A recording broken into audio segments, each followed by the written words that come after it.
Hello friends, welcome to learn services. This is Ram Soni. आज हम discuss कर रहे हैं यूपीएससी 2023 नोटिफिकेशन के बारे में। याद रहे ये यूपीएससी 2023 का नोटिफिकेशन कितनी पोस्ट के लिए होगा इसमें आपको नीचे दिखाया गया है। Let me show this thing to you. Here you go. यहाँ पे आप देख सकते हैं ये कुल 21 पोस्ट हैं जिनके लिए एग्जाम कराया जाएगा। IAS, IFS, IPS, Indian Audit and Account Services, Indian Civil Account Services, Indian Corporate Law Services, Indian Defense Account Services, ये सारी पोस्ट यहाँ पे आपके सामने दिखाई गई है। Now look at this one. सबसे इंपॉर्टेंट पार्ट आपके लिए है कि यहाँ पर जो नंबर ऑफ वैकेंसीज हैं वो हैं 1105 वैकेंसी। 1105 वैकेंसीज के लिए एग्जाम कराया जाएगा। नाउ इसकी छोटी छोटी इंफॉर्मेशन है जो इंपॉर्टेंट है, उसको हम देख लेते हैं।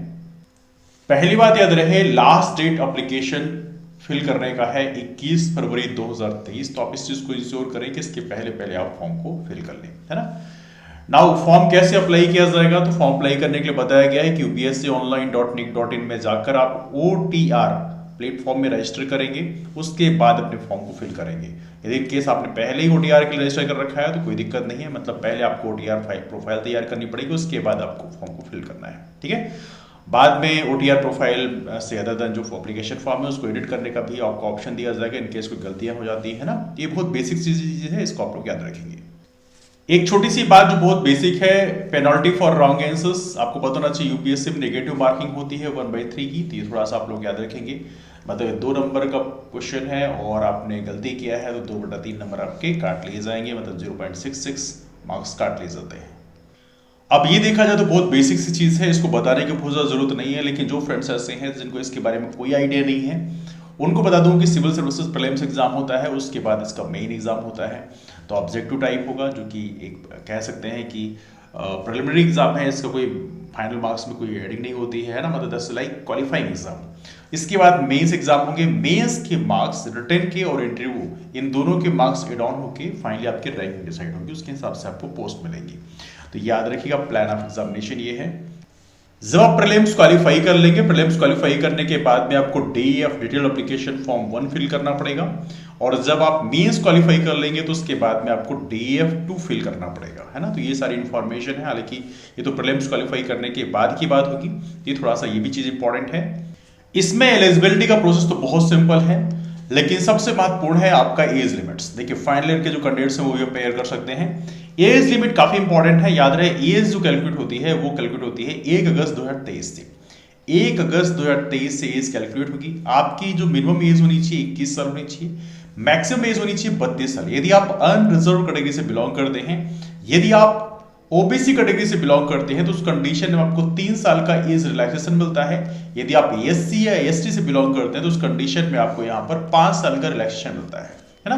तो यहां पर आपको याद रखना है कि अनरिजर्व कैटेगरी के लिए 32 साल एज लिमिट होती है, एससी एसटी के लिए 35 साल होती है, ओबीसी के लिए एससी एसटी के लिए होती है 37 साल और ओबीसी के लिए होती है 35 साल। ये एज लिमिट आपको यहां पर याद रखना है। बाकी यहाँ पे अलग अलग कैटेगरीज के लिए भी रिलैक्सेशन बताया गया है, जैसे डिफेंस सर्विस पर्सनल हैं और उस दौरान बेसिकली डिसेबल हो जाते हैं तो उस कंडीशन में उनको 3 साल का रिलैक्सेशन दिया जाएगा, है ना। तो इस तरह से एक सर्विसमैन के लिए फैसिलिटी देने की बात की गई है। तो अलग अलग सर्विसेज के लिए यहाँ पर कुछ रिलैक्सेशन दिया गया है। जैसे यहाँ पर आप देखेंगे ECO SCO की बात करें तो यहाँ पर उनको 5 साल का रिलैक्सेशन मिलता है यदि 5 साल की सर्विसेज मिलिट्री सर्विसेज कंप्लीट करते हैं, तो है ना। ये सारी इन्फॉर्मेशन यहाँ पे दिया है। Up to maximum of 10 years in the case of candidates belonging to person with benchmark disabilities categories, है ना। तो ये थोड़ा सा आपको यहाँ पे याद रखना है। लेकिन सबसे बेसिक जो है वो ये है कि अनरिजर्व कैटेगरी के लिए जो एज लिमिट है वो है 32 साल और ओबीसी की बात करें तो ओबीसी के लिए 35 साल हो जाएगी, SC ST के लिए हो जाएगी कितनी 37 साल। तो ये लिमिट है, आपको यहाँ पर याद रखना है 32, 35 और 37। यहाँ पे 3 साल का रिलेक्शन मिलेगा, यहाँ पे 5 साल का रिलेक्शन दिया जाएगा। यहाँ पे चूंकि आपको पता होना चाहिए यूपीएससी में नंबर ऑफ अटेम्प्ट्स की भी लिमिट होती है। तो आपको पता होना चाहिए यूपीएससी का जो एग्जाम आप देने जा रहे हैं सिविल सर्विसेज के लिए, इसमें यदि आप अनरिजर्व कैटेगरी से बिलोंग करते हैं तो वहां पर आपकी लिमिट रहेगी 6। आप 6 अटेम्प्ट दे सकते हैं। यदि आप यहां पर ओबीसी कैटेगरी से बिलोंग करते हैं तो आपके लिए 9 अटेम्प्ट्स हैं। यदि आप पीडब्ल्यूबीडी से बिलोंग करते हैं तो उस कंडीशन आपको 9 अटेम्प्ट्स हैं, है ना। लेकिन एससी एसटी कैटेगरी के लिए कोई भी लिमिट नहीं है। एससी एसटी के लिए सिर्फ और सिर्फ एज लिमिट होती है, वो होती है 37 ईयर्स और लिमिट जो है कोई लिमिट नहीं होती है। ओबीसी के लिए 9 लिमिट होती है और अनरिजर्व कैटेगरी के लिए कितनी होती है 6 लिमिट होती है। तो ये भी आपको यहां पर याद रखना है। यहां पर एक और चीज होती है, जैसे मान लीजिए आपने अपीयर किया और आपने फॉर्म फिल किया, फॉर्म फिल करने के बाद अपीयर नहीं किए तो उस कंडीशन में अटेम्प्ट नहीं माना जाएगा। लेकिन यदि मान लीजिए सपोज करिए आप किसी एक पेपर में ही आपने अटेम्प्ट कर लिया, जैसे जीएस का पेपर आपने अटेम्प्ट किया, फिर आपको लगता है नहीं नहीं मेरा पेपर अच्छा नहीं गया है तो सी सेट देने का कोई मतलब नहीं है, तो उस कंडीशन में अटेम्प्ट काउंट किया जाएगा, है ना। तो यहां पर आपको याद रखना है कोई एक पेपर भी यदि आप दे लेते हैं तो उस कंडीशन में आपका अटेम्प्ट मान लिया जाएगा, ठीक है। यहां पर एक चीज आपको ध्यान देने वाली बात है कि यदि मान लीजिए आपको पिछली सर्विसेज में आपको आईएएस या आईएफएस मिल जाता है, जैसे कई लोगों का ये होता है आईएएस और आईएफएस मिल गया, तो रैंक को बेहतर करने के लिए, बेहतर कैडर को पाने के लिए आप दोबारा एग्जाम नहीं दे सकते, है ना। तो यहां पर आपको याद रखना है आईएएस और आईएफएस कैडर मिलने वालों को दोबारा से एग्जाम देने की एलिजिबिलिटी नहीं होगी। यदि आप आईपीएस और बाकी सर्विसेज आपको मिलती हैं, जैसे आईपीएस मिल गया, आईआरएस मिल रहा है, रेवेन्यू सर्विसेज मिल गया, या डिफेंस अकाउंट सर्विसेज मिल गई, है ना, इस तरह की जो सर्विसेज मिलती है तो उसके बाद में आप दोबारा से एग्जाम दे सकते हैं। लेकिन यदि आपको आईएएस और आईएफएस मिल गया, इंडियन एडमिनिस्ट्रेटिव सर्विसेज या इंडियन फॉरेन सर्विसेज, उस कंडीशन में आपको यहां पे एग्जाम देने के लिए रेस्ट्रिक्ट किया जाएगा, मतलब वहां पर आप एलिजिबल नहीं होंगे। एक छोटी सी इंफॉर्मेशन और भी, यदि आपके पास आईपीएस सर्विसेज ऑलरेडी अलॉट की गई है तो उस कंडीशन में आप दोबारा जो सर्विस अप्लाई करेंगे तो वहां पर आईपीएस के लिए फिल नहीं कर सकते, है ना।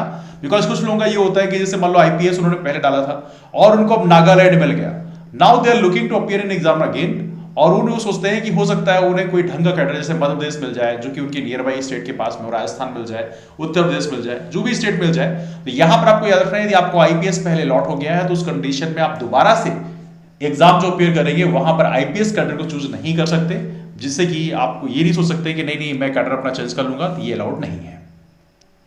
एग्जाम की फीस की बात करें, बहुत बेसिक सा है, 100 रुपए केवल फीस है।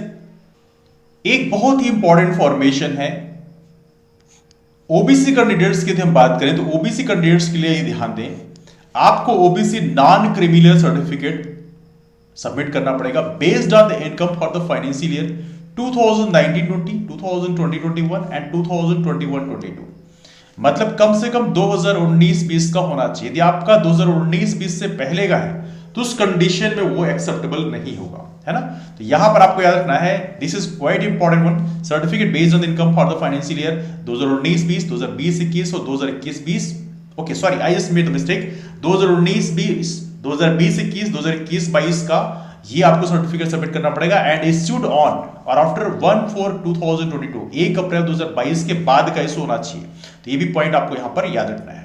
ये थोड़ा सा मिस्टेक मैंने थोड़ी गलत बोल दिया कि 2019-20 से पहले का नहीं होना चाहिए, ये बेसिकली 2022 अप्रैल 2022 के पहले का नहीं होना चाहिए, और ये 2019-20, 2020-21 और 2021-22 के इंफॉर्मेशन को यहां पर आपको फीड करना पड़ेगा। तो ये पॉइंट यहां पे इंपॉर्टेंट है, ये वाकई काफी इंपॉर्टेंट है, तो इसको थोड़ा सा आप लोग यहां पर याद रखेंगे। 1 अप्रैल 2022 के पहले का इशू नहीं होना चाहिए, तो इसको आप लोग यहां पर याद रखेंगे, है ना। नाउ इसके बाद यदि बात करें, a candidates will not be eligible for the benefit of financial economically weaker section. अब यहां पर इनके लिए प्रॉपर तरीके से लिखा हुआ है कि यदि इन केस 2021-22 का जो फाइनेंशियल ईयर है और ये 1/4/2022 के पहले का है तो वो भी काउंट नहीं किया जाएगा। मतलब एक ईडब्ल्यूएस सर्टिफिकेट जो आप लाएंगे वो भी आपको 1/4/2022 का ही आपको सबमिट, इसके बाद का ही सबमिट करना पड़ेगा। तो ये भी थोड़ा सा आप लोग यहाँ पे याद रखेंगे। एक और महत्वपूर्ण चीज है यहाँ पे कि 2021-22 के फाइनेंशियल ईयर को ही बस काउंट किया गया है, उसके पहले के फाइनेंशियल ईयर को काउंट नहीं किया गया। लेकिन ओबीसी की बात करें तो ओबीसी का 3 फाइनेंशियल ईयर का काउंट किया गया है। ये थोड़ा सा आपको यहाँ पर ध्यान देना है, ठीक है। चलिए आगे चलते हैं। प्लान ऑफ एग्जामिनेशन में कुछ बेसिक चीजें बताई गई हैं कि आपका प्रीलिम्स होगा, मेंस होगा। तो प्रीलिम्स की बात करें 400 नंबर का होगा, ऑब्वियस बात है। 200 नंबर का आपका जीएस का पेपर होगा, 200 नंबर का सीसाइड होगा। जीएस के मार्क्स जो है ये डिसाइड करेंगे आपके स्क्रीनिंग के लिए कि आपका प्रीलिम्स क्वालिफाई होगा कि नहीं। सीसाइड जो है क्वालिफाइंग नेचर का यहां पर होगा। इसके बाद जो लोग प्रीलिम्स क्वालिफाई कर लेंगे उनको मेंस देने का मौका मिलेगा। अब देखो यहां पर एक महत्वपूर्ण चीज और भी है, आपका जो जीएस पेपर 2 है इसमें भी कितने मार्क्स आपको लेके आना है सीसैट वाले में, ये बहुत ही महत्वपूर्ण चीज इस बार हो गई है। 33% मार्क्स स्कोर करना जरूरी है। देखो इस बार, पिछली बार हमने देखा था कि बहुत सारे इंजीनियरिंग बैकग्राउंड के बच्चे जो हैं उनका भी सीसैट क्वालिफाई नहीं हुआ था, दे हैवंट स्कोर्ड 33%। तो आपको ये भी चीज याद रखना है कि सीसैट प्रॉपर तरीके से प्रैक्टिस करके जाना है। This is also quite important for you. हालांकि इस तरह का जो सीसैट का पेपर जब लेंदी होता है ना, तो उससे आर्ट बैकग्राउंड के जो बच्चे होते हैं उनको काफी नुकसान होता है। तो यहाँ पे हालांकि यूपीएससी को चाहिए कि ऐसे पेपर डिजाइन ना करे जहां पे ह्यूमैनिटीज बैकग्राउंड के बच्चों को इतना ज्यादा नुकसान हो। जब इंजीनियरिंग बैकग्राउंड का बच्चा सीसैट क्वालिफाई नहीं कर पा रहा है तो ह्यूमैनिटी बैकग्राउंड के बच्चे को क्वालिफाई करने में कितनी दिक्कत होगी। But anyway that's the point. ये आपको यहाँ पे याद रखना है कि जो जीएस पेपर 2 है सॉरी सीसैट का जो पेपर है, मतलब जो पेपर 2 है, उसमें आपको 33% स्कोर मिनिमम मार्क्स स्कोर करना जरूरी है। निगेटिव मार्किंग की बात करें तो यहां पहले बता दिया था कि 0.33 1/3 निगेटिव मार्किंग होगी, मतलब ये 2 नंबर का क्वेश्चन है, 2 नंबर का जो क्वेश्चन होता है, तो यहां पे आपको 0.66 मार्क्स जो है निगेटिव मार्किंग में जाएगा, जिसको यहां पर आपको याद रखना है यदि आप गलत क्वेश्चन को अटेम्प्ट करते हैं। नाउ मेंस की बात करें, प्रीलिम्स क्वालीफाई करने के बाद मेंस देने का मौका मिलेगा। रिटन एग्जाम की बात करें तो इसमें मेंस में 9 पेपर होंगे जो कि कन्वेंशनल पेपर होंगे। अब इसमें क्या होगा, जीएस पेपर 1 2 3 4 4 पेपर जीएस के हो गए, इसके बाद ऑप्शनल 2 पेपर हो गए आपके, 2 पेपर ऑप्शनल के हो गए, ठीक है। इसके बाद कितने हो गए, 4 2 6, इसके बाद आपका एक लैंग्वेज का पेपर हो गया, इसके बाद इंग्लिश का पेपर हो गया, ऐसे का पेपर हो गया, तो कुल मिला के ये 9 पेपर हो गए। तो ये 9 पेपर आपको देने होंगे मेंस के लिए। और इन पेपर में कितने नंबर मिलेंगे, अब देखो यहाँ पे कुछ चीजें और भी हैं। लैंग्वेज का पेपर जो है और साथ में इंग्लिश का जो पेपर है, लैंग्वेज में यूजुअली लोग हिंदी चूज करते हैं जो हिंदी भाषी क्षेत्र के हैं, तो हिंदी और इंग्लिश का जो पेपर होगा ये क्वालिफाइंग नेचर का, मतलब इसके मार्क्स जो है आपके फाइनल रैंकिंग में एड ऑन नहीं होंगी, लेकिन बाकी जो पेपर है वो आपके मार्क्स काउंट किए जाएंगे। अब देखो यहाँ पे एक और चीज है, बहुत सारी बार ऐसा होता है कि जो फ्रेंड्स ऐसे होते हैं जो इंग्लिश का जो पेपर होता है वो क्वालिफाई नहीं कर पाते। इवनली मैंने खुद देखा है, बहुत सारे ऐसे एग्जांपल हैं जहां पे इंग्लिश का जो पेपर था बहुत सारे बार फ्रेंड्स क्वालिफाई नहीं कर पाए थे, इसलिए उनकी फाइनल मार्क्स जो है मेंस की फिर कॉपियां चेक ही नहीं हुई। तो यहाँ पे आपको ध्यान रखना है कि जो पेपर है उसको थोड़ी ढंग से देना है। चलिए आगे चलते हैं। यहाँ पे इंटरव्यूज की बात करें, मेंस क्वालिफाई करने के बाद में जो इंटरव्यूज होंगे वो होंगे 275 नंबर के, ये पर्सनालिटी टेस्ट होगा और इन सबके मार्क्स काउंट करके फाइनली आपकी रैंकिंग डिसाइड की जाएगी, ठीक है। नाउ यहाँ पे कुछ महत्वपूर्ण चीजें और भी हैं। फर्दर यहाँ पे आपको सिलेबस के बारे में इंफॉर्मेशन दिया गया है, जिससे क्वालिफाइंग पेपर जो है उसमें आपको बताया गया है कि जो सीसैट का पेपर है और जीएस का पेपर उसमें 200 नंबर के दोनों पेपर होंगे। इसके अलावा मेंस की बात करें, मेंस में आपको बताया गया है कि 2 क्वालिफाइंग पेपर होंगे, पेपर ए और पेपर बी। पेपर ए जो है आपका इंडियन लैंग्वेज कोई भी चूज कर सकते हैं आप, जो 8 शेड्यूल में जो लैंग्वेज है 22 लैंग्वेज हैं। पार्ट बी पेपर बी की बात करें, इंग्लिश पेपर दोनों 300 नंबर के होंगे, लेकिन ये क्वालिफाइंग है, इसके मार्क्स आपकी फाइनल रैंकिंग डिसाइड नहीं होंगे, मतलब जस्ट क्वालिफाइंग नेचर का है। इसके बाद ये जो पेपर है जीएस पेपर, सॉरी एक पेपर हो गया आपका ऐसे का हो गया, फिर इसका जीएस पेपर 1 2 3 4 ये 4 पेपर ही हो गए। इसके बाद में आपके ऑप्शनल पेपर हो गए, ऑप्शनल सब्जेक्ट पेपर 1 पेपर 2, इनके मार्क्स कुल मिला के होते हैं 1750 नंबर। ये आपकी फाइनल रैंकिंग डिसाइड करेगा। साथ में 275 नंबर का इंटरव्यू होगा। 2025 नंबर जो है ये डिसाइड करेंगे कि आपका सिलेक्शन होगा और आपको कौन सी सर्विसेज मिलेगी, ये इस पे डिसाइड किया जाएगा, है ना। तो थोड़ा सा आपको यहाँ पर याद रखना है। नाउ यहाँ पे और फर्दर इंफॉर्मेशन दिया गया है, जैसे यहाँ पे आपको जैसे ऑप्शनल सब्जेक्ट की हम बात करें, ऑप्शनल सब्जेक्ट क्या चूज कर सकते हैं, तो यहाँ पे एक लिस्ट दी हुई है, आप देख सकते हैं। यहाँ पे नंबर ऑफ सब्जेक्ट्स यहाँ पे आपके सामने दी हुई है। There are basically 26 subjects, 26 subjects आपके सामने हैं। 26 में हालांकि 26वीं जो लैंग्वेज वो लिटरेचर है, लिटरेचर में आप कोई भी ले सकते हैं। इसमें ये लिटरेचर की सब्जेक्ट लिखी है जैसे Assamese, Bengali, Bodo, Dogri, Gujarati, Hindi. Evenly Hindi language को भी आप एज ए ऑप्शन सब्जेक्ट ले सकते हैं लिटरेचर के फॉर्म में, है ना। तो ये भी थोड़ा सा आपको याद रखना है। मैथिली, मलयालम, मणिपुरी, मराठी, हालांकि कभी एक वक्त होता था कि मैथिली लोग लिया करते थे, बिकॉज मैथिली का जो सिलेबस थोड़ी कम होता था। एनीवे ये जो लैंग्वेजेस हैं इनको आप चूज कर सकते हैं एज ए लिटरेचर सब्जेक्ट के फॉर्म में, ये भी ऑप्शनल ही होंगी, है ना। तो ये कुल मिला के सब्जेक्ट्स यहाँ पे आपके सामने दिया हुआ है, ठीक है ना। आगे चलते हैं यहाँ पे। अब देखिए यहाँ पे सिलेबस एग्जाम का दिया हुआ है कि प्रीलिम्स एग्जाम का सिलेबस ये होगा, जहां पे बताया गया पेपर 1 जो कि जीएस का पेपर होगा, जिसमें current events of national international importance हो गया, हिस्ट्री ऑफ इंडिया और इंटरनेशनल मूवमेंट हो गया, साथ में Indian geography and world geography हो गया, जिसमें फिजिकल, सोशल, इकोनॉमिक ज्योग्राफी हो गया, है ना, वर्ल्ड का, इंडिया का, इंडियन पॉलिटी हो गई। इसके अलावा इकोनॉमिक एंड सोशल डेवलपमेंट हो गया, जिसमें आपका सबसे महत्वपूर्ण इकोनॉमी के जो टॉपिक्स हैं, poverty, inclusion, demographic, social sector initiatives, general issues on environment, ecology, environment का टॉपिक हो गया, that is also important one. General science हो गया। तो ये सारे टॉपिक आपके प्रीलिम्स के हैं। इसके बाद प्रीलिम्स पेपर 1 के लिए, पेपर 2 की बात करें, ये सीसैट का पेपर है, जिसमें कॉम्प्रिहेंशन हो गया, इंटरपर्सनल स्किल हो गई, लॉजिकल रीजनिंग हुई, डिसीजन मेकिंग हुई, जनरल मेंटल एबिलिटी हो गई, बेसिक न्यूमेरेसी हो गई। तो ये आपके पेपर 2 का पार्ट बनती है ना।